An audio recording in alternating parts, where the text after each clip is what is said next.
আমি এনসিপির আহ্বায়ক নাহিদ ইসলাম এবং আক্তার হোসেনের বিরুদ্ধে আমি আজকে মিডিয়ায় বলে দিলাম তাদের বিরুদ্ধে আমি 10 কোটি টাকার মানহানি মামলা করব। আপনারা খুব শীঘ্রই এই তৃণমূল এনসিপি নামক যে দলটি নতুন দলটি গঠন হচ্ছে সেটার কমিটি এবং সেটার কার্যক্রম দেখতে পারবেন।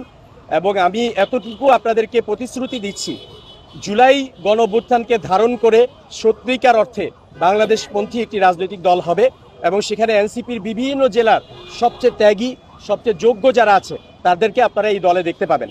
কারণ যারা যোগ্য ছিল, যারা ত্যাগী ছিল, যারা একটু ইসলামপন্থী ছিল, বাংলাদেশপন্থী ছিল, ডানপন্থী ছিল, তাদের সবাইকে একে একে মাইনাস করা হয়েছে।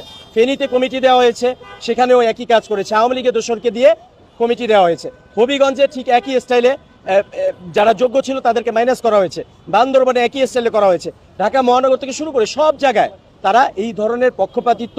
3 জন ছাত্র উপদেষ্টা ছিল, তাদের আবার 7টা গ্রুপিং, 3 জনের 7টা গ্রুপিং মিলে নিজেরা ভাগ বাটোয়ারার মতো করে এই জুলাই গণঅভ্যুত্থানের সাথে গাদ্দারি করে তারা এই এনসিপি চালিয়েছে।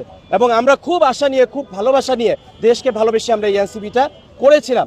এবং আপনারা জানেন যে আমার যে রাজনৈতিক সংগ্রাম, প্রায় 10 বছর আমরা এই রাজপথে ছিলাম, এই বারবার স্লোগান দিয়েছি, যখন কেউ রাজপথে ছিল না আমরা এই খুনি হাসিনার বিরুদ্ধে নতুন একটি সুন্দর বৈষম্যহীন ন্যায় বিচারের বাংলাদেশ গড়ার জন্য, রাষ্ট্র গড়ার জন্য আমরা সংগ্রাম করেছিলাম। কিন্তু এই ছাত্র উপদেষ্টা এবং এনসিপির কিছু বামপন্থী সমকামী যারা সাপোর্টার, তারা মিলে এই পুরো দলটাকে ধ্বংস করে দিয়েছে, জুলাই গণঅভ্যুত্থানের সাথে গাদ্দারি করেছে।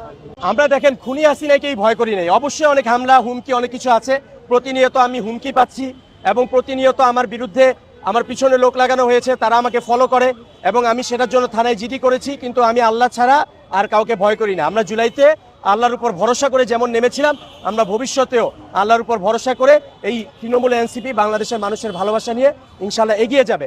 আরেকটি কথা আপনাদের মাধ্যমে বলে দিতে চাই, এনসিপির যে আক্তার হোসেন, তিনি নিজেই ঘোষণা করেছিলেন একজন সমকামী সাপোর্টার, তার নাম ছিল মুনতাসির রহমান। একজন সমকামী অ্যাক্টিভিস্টকে তারা দলে রেখেছে, এটি একটি সমকামীদের সাপোর্টারদের দল। কারণ কি, আমি তাদেরকে বারবার আহ্বান করেছি যে আপনারা এই বিষয়টা ক্লিয়ার করেন, পরিষ্কার করেন যে এনসিপি সমকামীদের সমর্থন করে না, এনসিপি সমকামী কোনো দল না।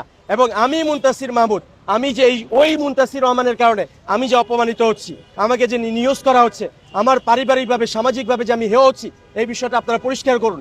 তারা এটা পরিষ্কার করেনি, আমি বারবার বলেছি, তারা যেহেতু এটা করেনি, আমি এনসিপির আহ্বায়ক নাহিদ ইসলাম এবং আক্তার হোসেনের বিরুদ্ধে আমি আজকে মিডিয়ায় বলে দিলাম তাদের বিরুদ্ধে আমি 10 কোটি টাকার মানহানি মামলা করব।